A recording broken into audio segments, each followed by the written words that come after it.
Welcome everybody, and you're here tonight for the Board of Library Trustees. It's April 11th, 2023, and tonight we have Norma Logan with us. Thank you for coming. And before we get started, we're going to talk about the consent agenda and see if everybody agreed with what it was, and we're going to take a vote on that. So does anyone want to make a motion to accept the consent agenda? Do we want to first ask if anyone had any changes to the minutes? Oh, yeah. Does anyone have any changes to the minutes? Thank you, John. If not, I'm happy to make the motion to adopt the consent agenda. Great. Second. Great. Oh, I'll second too. Look at that. Yeah. Beat me to it. Yeah. Okay.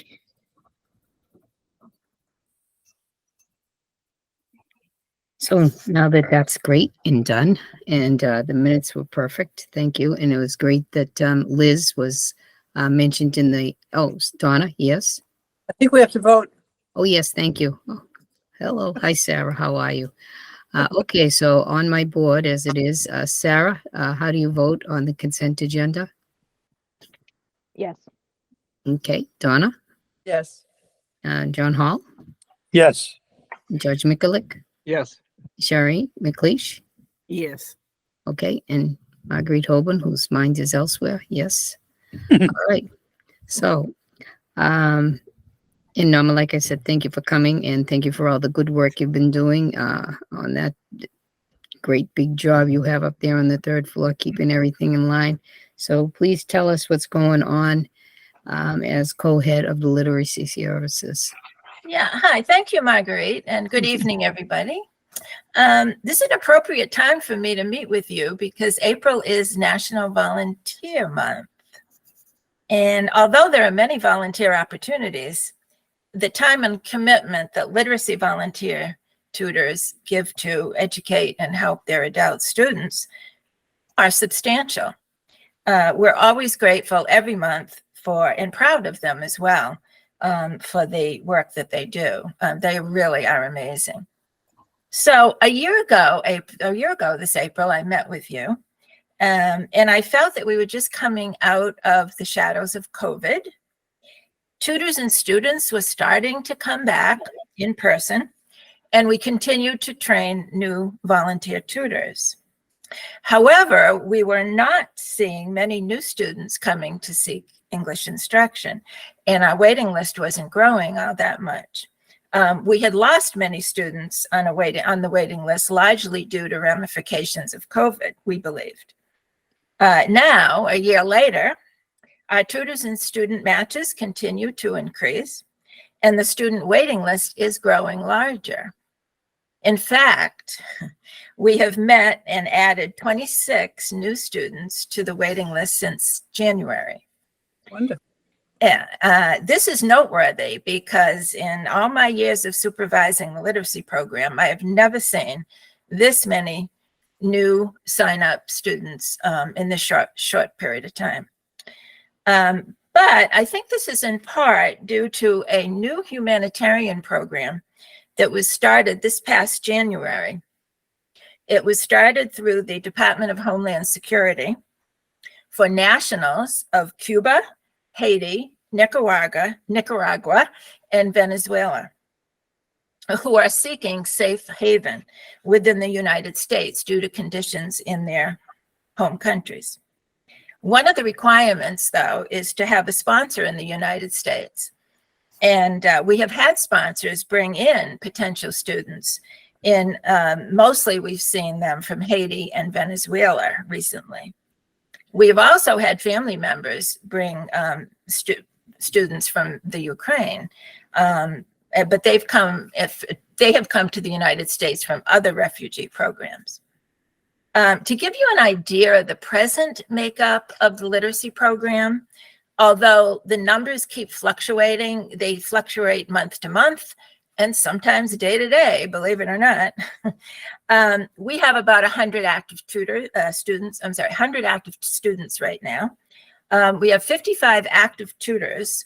Although we ask a tutor to work with one student once a week for a couple of hours, almost half of the 55 tutors are working with 2 or more students right now.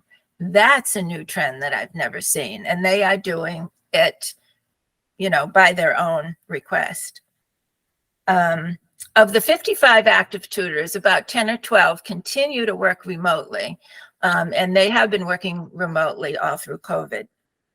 8 tutors are waiting to be rematched because they've lost their students due to goals met, or they've moved or something like that. And 8 tutors have just finished their training. We just finished a new training about a week ago. We have 7 conversation groups. A conversation group is made up of 3 or more students. 5 of them are in person and 2 are remote. And in the last year, most new tutors and students have requested to meet in person. So we're not seeing a lot of new tutors and students meeting remotely right now. Goals, since July 20 of 22, and we think of things in a fiscal year because the things that we have to report to the Department of Ed tend to be in a fiscal year period. So since July 2022, this fiscal year, 7 of our students have attained citizenship, passed the citizenship test. Actually, one of them took her test today and she passed, so that's 8. And another one is taking it Thursday. So I'm going to say we'll probably have 9 so far that have passed the citizenship test. And we have at least about a half a dozen studying for citizenship right now. At least 9 students in the last fiscal year have attained a job or a promotion in their job. And that's really important.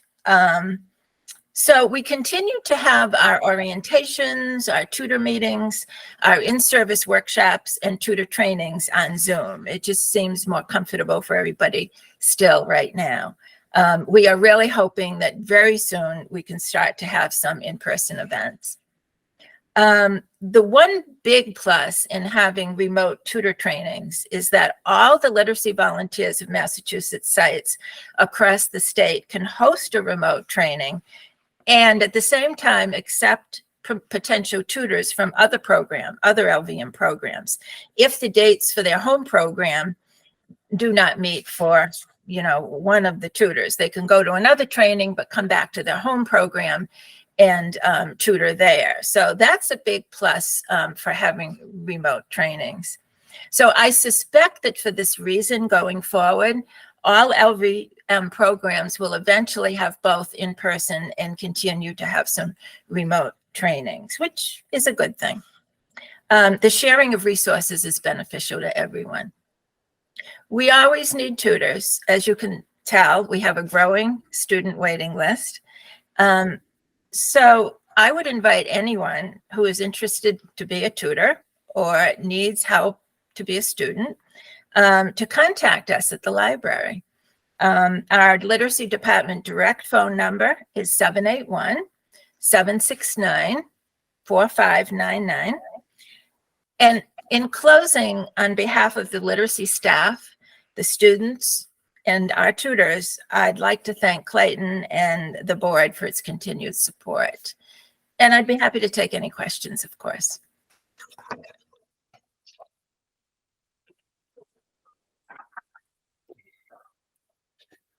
So, John Hall.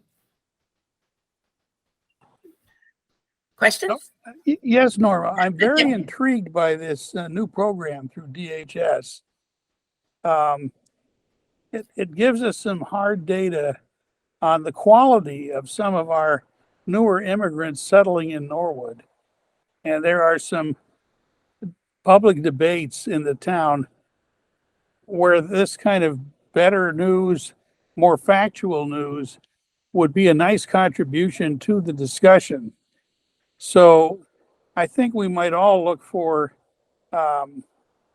opportunities when, say, discussions of affordable housing as a priority in the town come up, that we can at least shoot down any myths about the people who need affordable housing are somehow not up to snuff. Because here we have 9 people and growing who clearly are. Yes, I have to admit, I had not heard of this program until a sponsor, and I believe it was a family member as well, brought 2 members of his family in, and they're from Haiti. And that's the first time I heard about this program. And that was like late January, early February. And it had started just in January, only about 3 months ago, 3 or 4 months ago. Great. Well done. Thank you.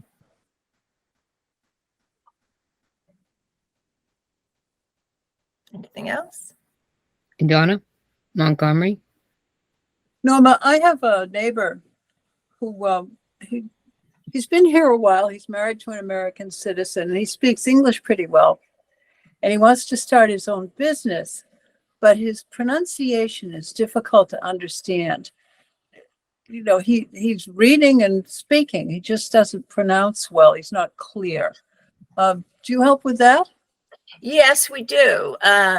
We have different drills and things. Pronunciation is difficult, I have to say. It's harder to work on that than it is reading or writing. But with practice and time, the pronunciation can get better, but it does take a lot of practice. Some students come to us and want to change their accents. And no, that is something we cannot do. I can't change my Boston accent, and I don't think anybody can change their accent. But pronunciation you can, but it takes a lot of work. It takes a lot of drill work. But it can be done. It can be done. Okay. Thank you. Yeah, sure.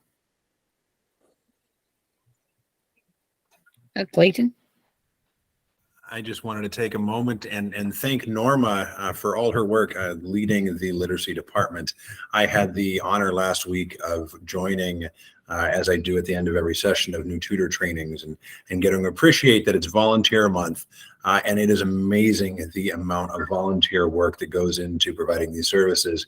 And I know that no volunteer work, volunteers do not come without a serious challenge or not a challenge, but there's a responsibility for management, and the support that they're obviously getting from Norma and from Kirsty is really, it's profound. And to see all the differences, to hear the stories of the people that are making citizenship, achieving citizenship, that are achieving really significant life goals because of the work. I'm always humbled by the work that this being doing. And Norma, I just am so grateful for your professionalism, for the continued just striving to reach more and more people and make such a difference in not just the lives of the people that you serve, but I know it's affecting their families and they're in much wider circles than we even ever will see in the library. So thank you very much. It's just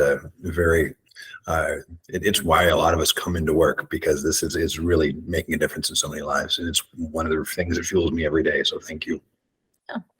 Thank you, Clayton. And I have to say that our tutors do appreciate it when you come into our trainings and say hi and thank you. They do appreciate that.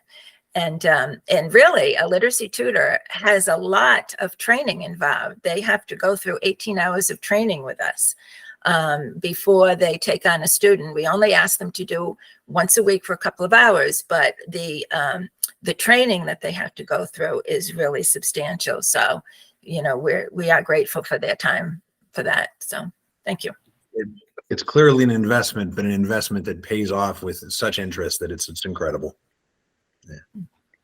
And Noah, I would like to say also that it's just not the 18 hours up front that you and your staff provide to the tutors. It's also the ongoing all throughout the year, just the one-on-one conversations that you have about the individual students with the tutors.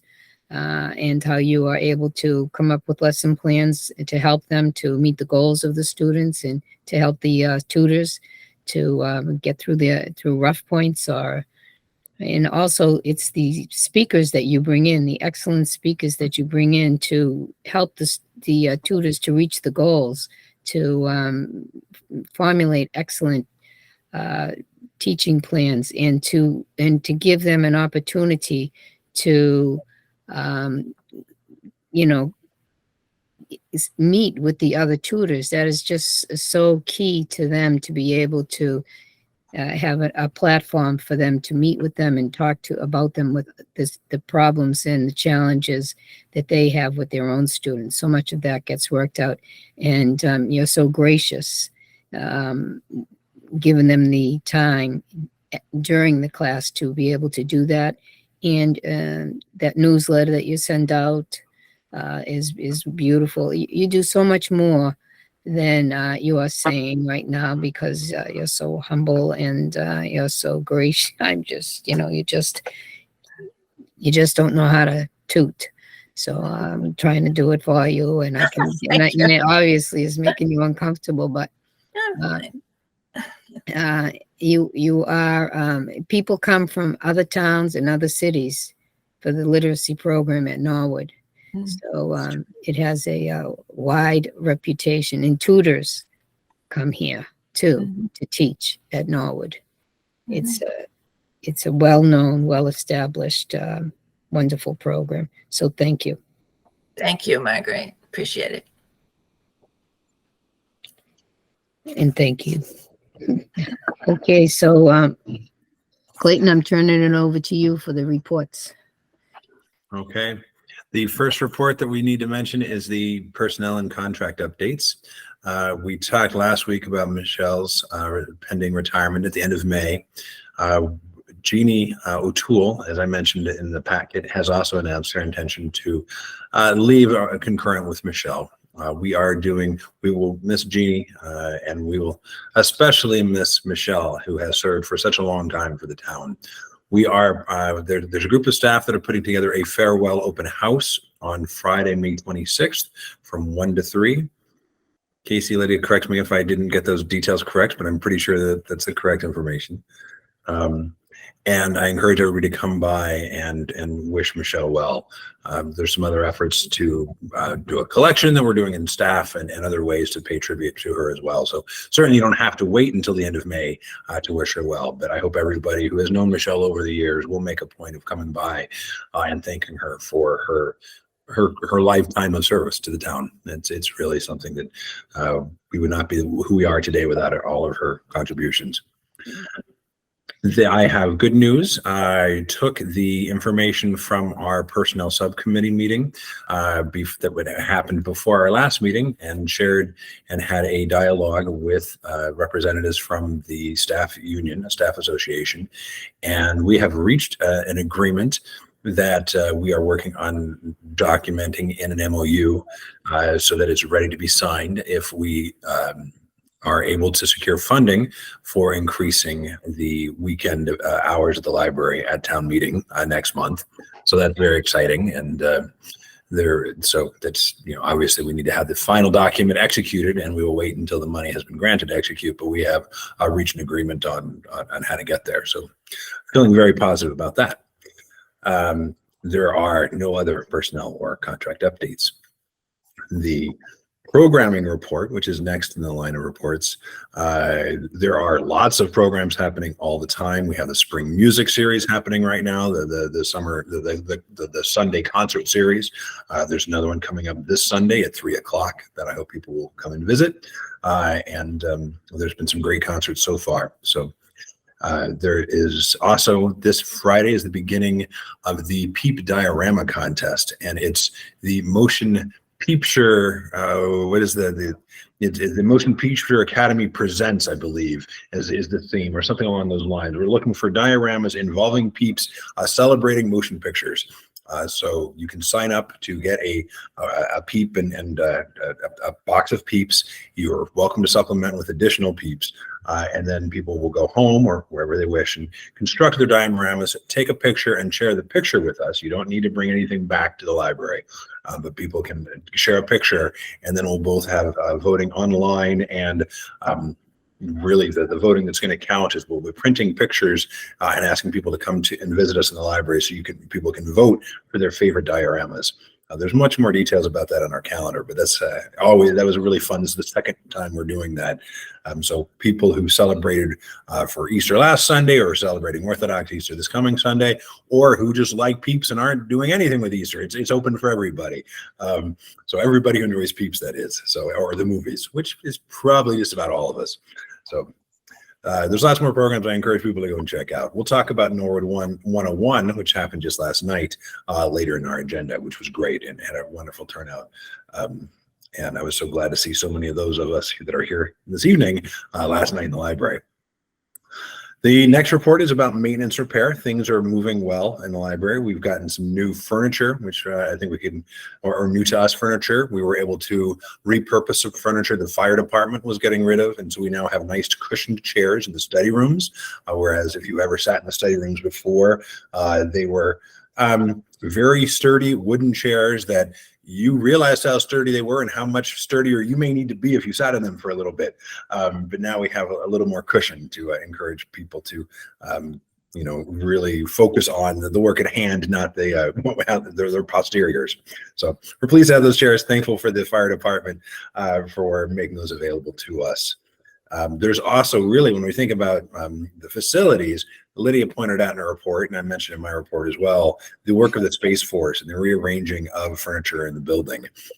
If you first come in, many of you, I assume, noticed it last night, that first area as you walk in has really been revitalized by moving. We had a CD carousel that was falling apart. That's no longer, it was not salvageable. So that is, we've moved all the CDs. There's been a lot of collection movement, and we've gotten a lot of really positive feedback for all the changes in the building. So that's really on the maintenance and repair line where things are. There's one other piece on the grounds, which I'll also talk about in new business later on, about the garden outside, which I'm very excited to talk about, but we'll save that for a little bit later in our meeting.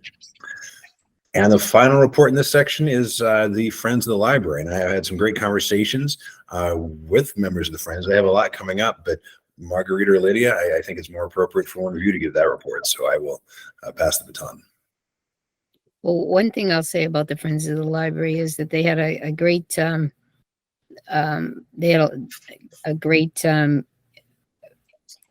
interface yesterday with the new people coming in at Norwood 101. They met a lot of people, and they got a lot of people signing up.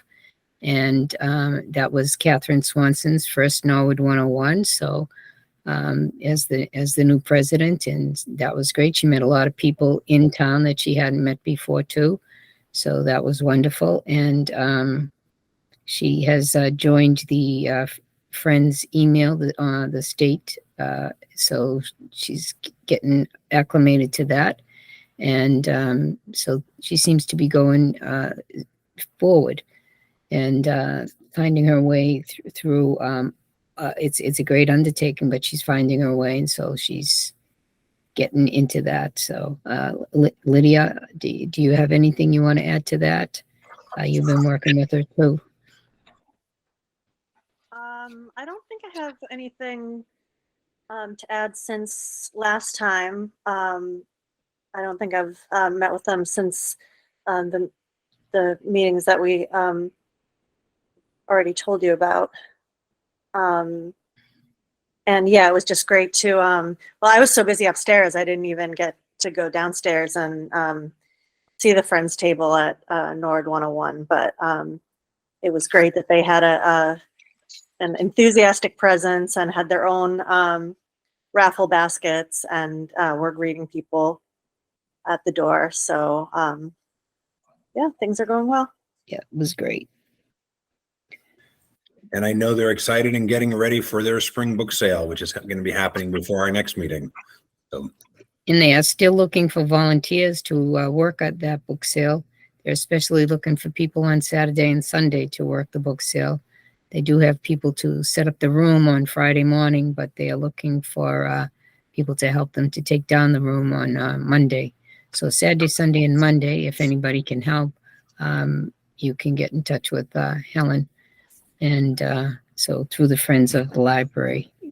So if you're looking for a good gig to volunteer for, the library, the Friends of the Library would like to see you help them. So thank you. So Clayton, correspondence man. Yes, so there are a couple pieces of correspondence. Again, I summarized or just copied a couple of the emails that I've received in the last month. Even since, you can look forward to some lovely correspondence in next month's packet. I can give you a teaser for, but we are, well, I'll save it for next month, but just look forward. We've gotten some really nice thank you notes just in the last couple of days that are just kind of those kind of notes that just brighten your day, which is lovely. Yeah, that's in the correspondence section this time there was a note. I think that's where I included the update about the open meeting law update, so we can continue either meeting remotely or in a hybrid fashion through March of 2025. That was passed through. Oh, let's see. I'm just looking at the correspondence right here, and if there's anything else. Oh, I included, we passed our annual building inspection. So if anybody wants to see a copy of the 2023 building inspection, that's in the correspondence section. So not any big lifting there. We passed with flying colors, so that's good. The next item on the agenda is the old business, and I think we can probably skip over the trustee committees because, to the best of my knowledge, there haven't been any trustee committee meetings since we last met. And the next item on the agenda is about patrons in the library. We did have one incident. It happened just last week, so it's something we could obviously save for next month, but might as well just get out of the way here.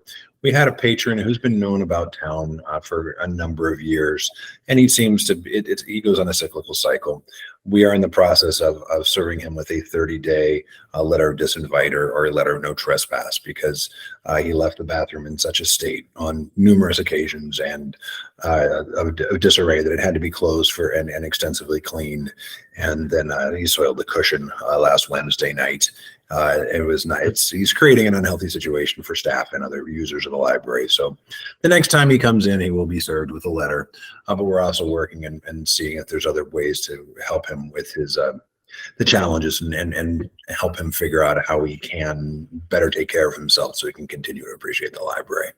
So that's the first time in quite some time we've had to do that for anyone, but it's important. We are doing it in respectful fashion and making sure we'll be working with the police department and other service providers in town to figure out the most compassionate way that we can continue to provide a safe environment for everyone. And this gentleman will have a chance again in 30 days after he's been served to re-enter the library and prove that he can actually use it responsibly. So not the funnest thing to cover, but that's what we have to do sometimes. But other than that, there's been besides a lot of happy faces last night and every day, we're regularly, there's so much more people are delighted and we're seeing more and more people all the time. We keep seeing, on so many different statistics, as you can see in the packet, our services are in great demand and just seem to keep going up. So it's fun to watch. The last thing in old business we have is the board meeting schedule, and we are meeting. We've shifted the May meeting to accommodate the Massachusetts Library Association conference next month. We don't usually talk about whether or not we will be meeting remotely or in person during these meetings. That's a conversation that Marguerite, you and I have had as we're preparing for these meetings. But I would like to propose that tonight we agree that next month we just meet. We agree that we're going to meet here online again. There's some room conflicts because when we shifted the date, there were numerous things happening, and we could potentially do it in trustees, and we have contingency plans if we really wanted to meet in person. Norman, this affects some of the literacies. Actually, a literacy tutor and some people that a tutor meets with on a regular basis that we had a conflict. So we have a program happening in Simone Room. So if it's acceptable with everyone, we'll meet again here online. I didn't see that would be a problem, but I just wanted to rather than wondering where we're going to be, I plan on next month just being right here. Great. That brings us to new business, unless anybody has any other old business or any notes there that I skipped over. Nope. John Hall? May 16? Yes. May 16th, correct. Thank you. Yeah. Yep, Kate will be presenting, and Kate and I are presenting earlier in the day on the 9th, which is when our meeting was previously scheduled for, in Falmouth. So moving us back that week would be much appreciated. Make things a little I'm easier. just thinking of our home audience. Yes. They want to mark their calendars on the right date. And Thank for people that are attending town meeting on the 8th, they don't need to worry about attending town meeting on the 8th and then come to our meeting on the 9th. So, yeah. On to new business, we have a very exciting proposal that I've been speaking with Catherine about, which is a native pollinator garden. I included the details for it in the packet, and I just didn't know if people had, if any of you had any questions about what's been proposed. As I mentioned, I ran it by Paul Riccardi and Christopher Folan in the facilities department, and they're excited about it. There could be some challenges. We're intentionally starting small, so to prove that it can be done. I envision, we have some beautiful flower beds that could be so much more than what they are right now. But before moving closer to the building and more prominent spots, we think it's important to work out the kinks of making sure that the volunteers are lined up, making sure proof of concept of this new partnership and way of working with the Friends on some of the grounds is successful. So that's why it's being done, in the back corner, really, of the grounds. But if it proves, if it proves successful there, I have high hopes that we can continue and do more. If you looked at the chart of when everything is going to bloom, I'd love, the spreadsheet that shows, bloom starting in the spring and continuing all the way through, as long as things can bloom in October. So there's some really neat arguments there for why it's important to support native pollinators. But I'm just really excited about it. Sherry, I see you have a question. So. I do. Do I recall correctly? Did we not have a garden last year as well? Wasn't there? Isn't there some gardening happening at the library out back already? There is, and I think Sarah wants to talk about it. The garden that we've had so far has been the herb garden, and I believe that will be starting again. But this sounds more like it will be more of a floral garden. That's correct. It is going to be a flowering garden that's in development for the back. And Lydia and I were just talking earlier today about how we're going to get the herb garden going again this year. So, yeah, we've had a staff-supported herb garden that was open, and we invited the public to come in and take snippets and enjoy. It's a raised container by the back door. Yeah, this is looking really at native plants that are supporting both bees and also native pollinating wasps and moths, and can be really both supporting the local ecosystem and as a partnership with the Conservation Commission to talk about how we can do gardening that supports the greater ecosystem around it. It's defined, it's said much more eloquently, I think, in the report that I included. Mm-hmm. George. Yeah, and I just wanted to say I really appreciated the level of detail that was included. I think it was fantastic to read that because, as you just said, I have every confidence that this is going to really turn into something special. And I also kind of appreciate the cheat sheet that maybe I can use some of that information myself, because usually I just end up at the garden store saying, "Oh, I like that plant. That looks nice." And this can help me maybe make things bloom more than like a week. So looking forward to it. John Hall? Thank you, Marguerite.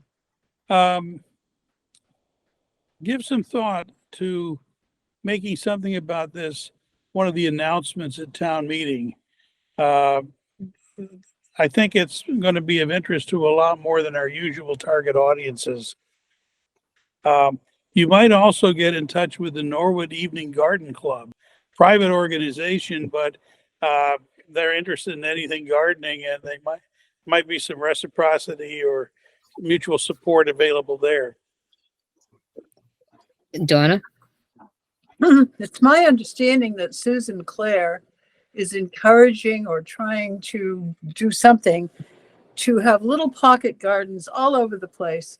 Anybody who's got a spare piece of land, she wants them to plant something. And so she's trying to push that. So I think that is right in line with what she's talking about. But I think she's talking about vegetables too, like put a tomato in front of the post office or something, you know. Catherine has, Swanson has gotten in touch, you know, the woman that is orchestrating the pollinator program is a botanist, and she will be giving presentations at the library, and people, you know, can sign up for it. So that's one way that word will get out. And, you know, John, that's great. Maybe we can make a special invitation to the Norwood Evening Garden Club. And but hopefully the Children's Library will be tapped to volunteer to do some watering and some weeding and be instructional. And there's many aspects of this that go beyond just trying to make things look pretty at the library and, you know, beautify the front when everything runs smooth, so that the library will look beautiful, you know, from spring, fall, and spring, summer, and fall. It's going to be a living class, a living classroom for children's through adults. And it's going to be an ongoing presentation. It's not going to be anything that's just something to look at. I think it's going to be very instructional, and it seems like a very dynamic project. So the friends they came up with this idea, they undertook it, and I think it's going to, you know, this is the first undertaking underneath Catherine and Mary Ann Paradise, who is the assistant president. Is that how you say it? She's the assistant anyways. And so they came up with this. And I think that this is a strong showing that the Friends have are going forward with making inroads to make the Friends of Norwood a force. They'll be present. They're going to try to capture more volunteers and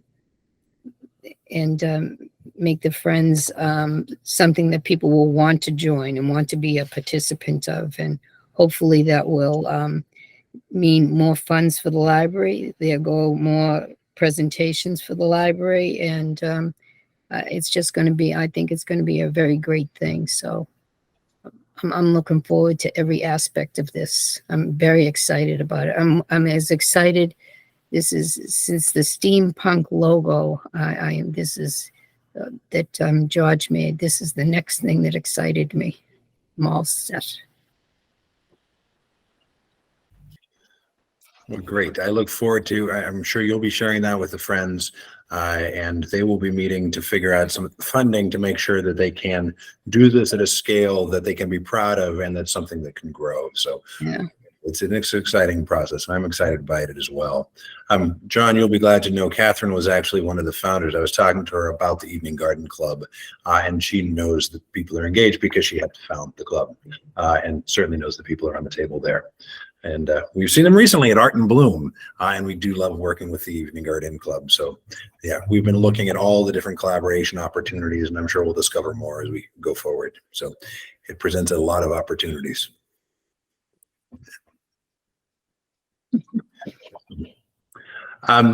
If I may, the next item on our agenda is the Sastaviscus Scholarship Search.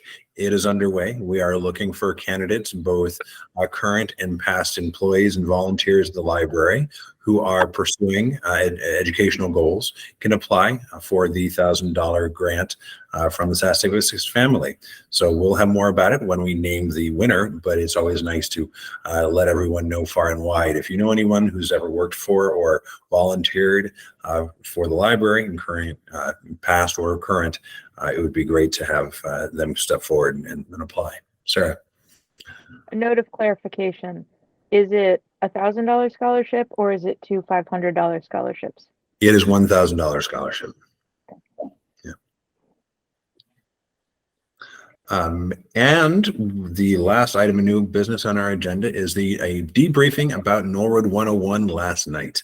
I really enjoyed welcoming people to the library again. It was my second Norwood 101, put together by Patty Bailey with the help of many, many people, including many of the people here on this call this evening. Several people here wearing multiple hats during Norwood 101 even. Lydia and I got to just play host and welcome and do some traffic direction on the second floor, but I know there was a lot more involved to make it happen. So I'm very interested in hearing feedback. What worked? What can we do better? Any thoughts that people have about Norwood 101 from last night?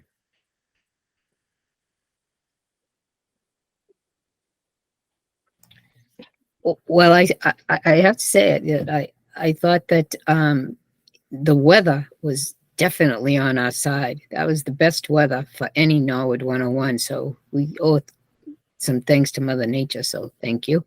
And the other thing was we had a lot of walk-ins.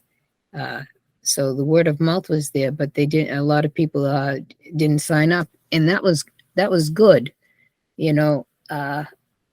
That they still felt that they could come in, and they said, "Did you sign up?" Well, we thought that was optional, so that was kind of a funny thing. But they came, and everybody was so ready for them, and it was.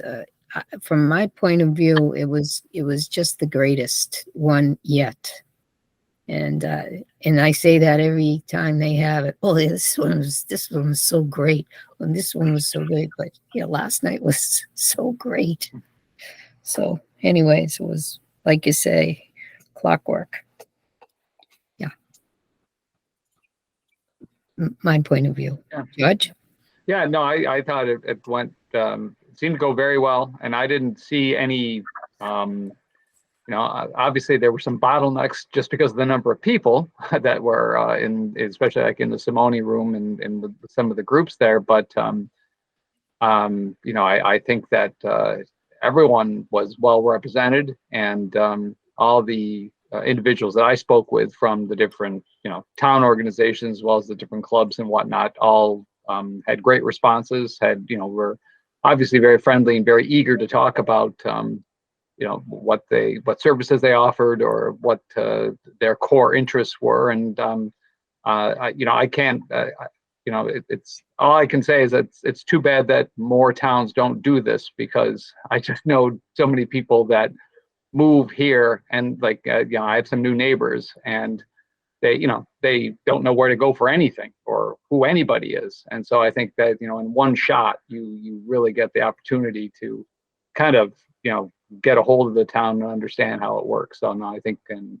really kudos to everyone in the library, because you did a fantastic job. Everyone was happy and eager. And again, there were a lot of people there, a lot of people. Yeah. Do we have a final count of any number, or no? Lydia, did you hear from Patty how many people we had in the end? I know we had. I'm not sure, and Patty was not in today, so should have a better idea. On the next report, yeah, how many of the things were given out and all that, and we can calculate based on that number. But I was really grateful that Tony Mizuko came by and mingled a bit, and Chief Brooks, who just loves the event. And he really stayed for the whole time and was the town ambassador.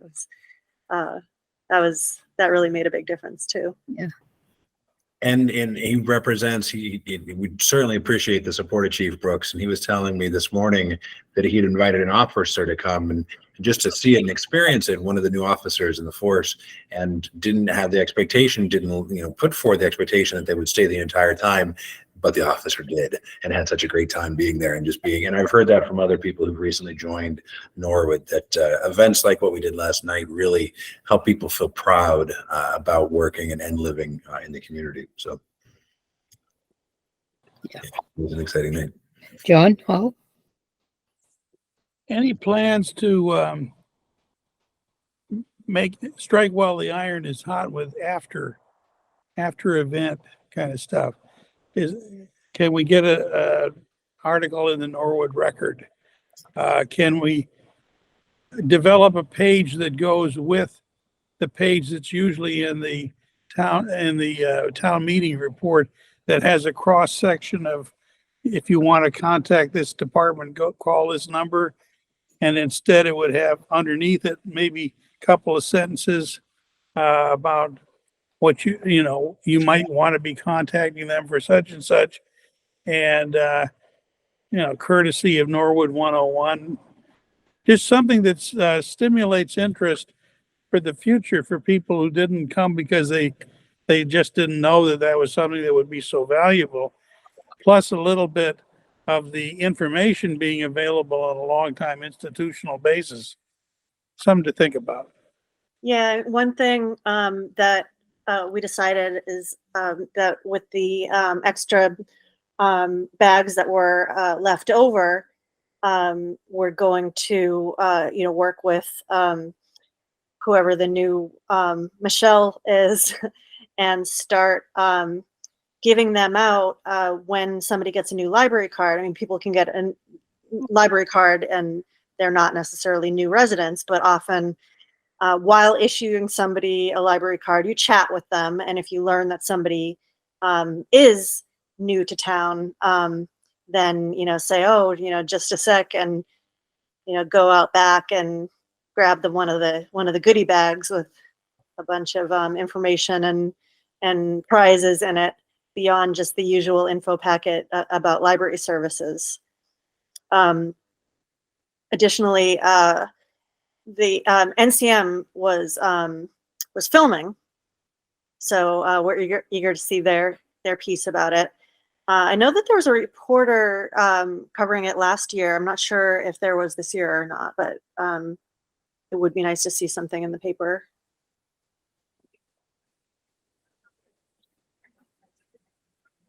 Donna? I love that idea of handing out the things with the library card. It's like your own welcome wagon. I think it's wonderful. Yeah. Lydia, if you send the Norwood Record a press release, it might compensate if they didn't have a reporter there.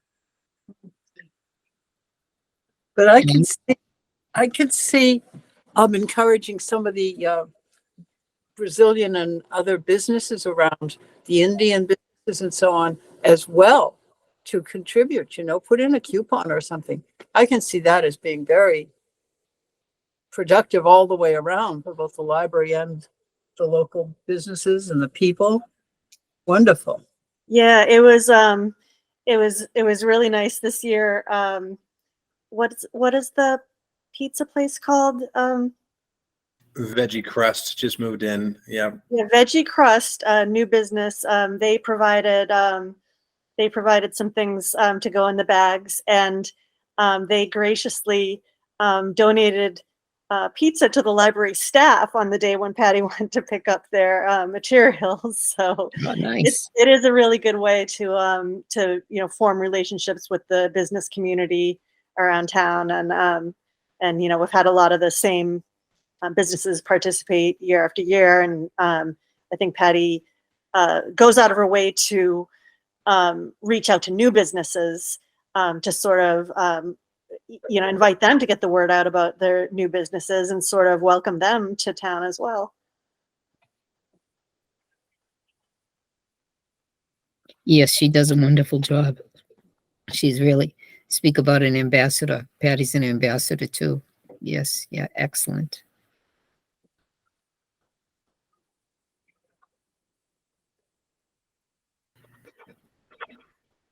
Well, again, I'll thank everybody for helping make it happen. Give Patty all the praise that we can for leading it, but it was also certainly a team effort. And we had a lot of staff who came and helped represent the library. Many trustees were present. We had a great turnout from members, other peers across town departments and community organizations. It was a wonderful night for everybody. So it's nice to hear such strong feedback. And I would like to say that Norwood Bank, once again, was, great. Now they're known there as every One Local. year. Exactly. Yeah, every year, and they're greeting people and they talk to them a lot about what Norwood's all about too. They go out of their way. They're just unbelievable. That Donna, she's every year right there. handing out the bags, talking to people. Wonderful. I mean, everybody is. I haven't been upstairs since the first year when we weren't upstairs. I don't know what goes up there. People come down and say, wow, it's great up there. I go, really? Are they giving out ice cream or something? What's going on up there? Yeah, But I didn't get anyway, a chance to visit anybody downstairs because yeah. you're so busy the whole Anyways, yeah, directing traffic and Yeah. chatting with folks. It was great. There was such a wide variety of people that we met too, in terms of, ages and just, different walks of life. It was a really great mix. it was great to see whole families coming. Mhm. Whole families coming this time, that was wonderful too. And to see them leaving, when they were leaving, they were going, oh, this was just wonderful. Thank whoever put this together. Thank you for inviting us. Thank you. This was wonderful. Oh, And they yeah. would spend over an hour. Yeah. And one woman said, I didn't grow up with a library. There was no library where I grew up with. This is unbelievable. And now I have a library where I live. This is great. I love this. And everybody here is so nice. This is great. So, that was something for that woman and for most people that came. I left there so buoyant, it's great for I gotta everybody. witness, yeah. And all of the staff couldn't have been nicer to everybody. And because they're nice every day, all of the staff was so went out of their way to greet people and help them. And where's the children's place? I'll take you. How do I get to upstairs? I'll take you. People just nobody needed to find their way. The people took them everywhere. So it's just the best place. Okay, so tell us all about the search warrants, Clayton. Before I talk about how, well, there were no search warrants, so there's no teaser there. But the last thing I wanted to say about last night is I got to see this afternoon the winner of the library raffle basket. Oh. Came by this afternoon, and she was the look on her face to be the winner of that basket. She was clearly pleased again today. So the last night is reverberating. It was really neat to see her come back. And get it. I saw her last night as well. So. Wow, that's great. Always fun to have all the gifts and giveaways that people get to enjoy. Yeah. We had no search warrants that we've received or issued. I guess we wouldn't really issue a search warrant, but there's been no search warrants. I don't have any miscellaneous advisories this evening. I don't know if anybody else does. The last item on the agenda is staff and trustee remarks. I encourage people to see the staff picks. I noticed that several trustees had some suggestions for reading material. So there's lots to look and browse there. That's all I have this evening. Okay, so great. Here it is, 7:23, and we're looking for somebody to make a motion to adjourn, and Donna Montgomery is making that motion. Are you, Donna? Yes, I move we adjourn. Okay, and Sarah Big? I will second. Okay, so I have remembered to ask you all to vote. So, George, how do you Yes. vote? I vote yes. Okay. John Hall, how do you vote? Yes. Okay. Donna Montgomery? Yes. Sherry McLeish? Yes. Yes. Sarah Big? Yes. And me, yes. So thank you all very much. And when I see you all in person, tell me what went on in the second floor. Okay. Okay. All right.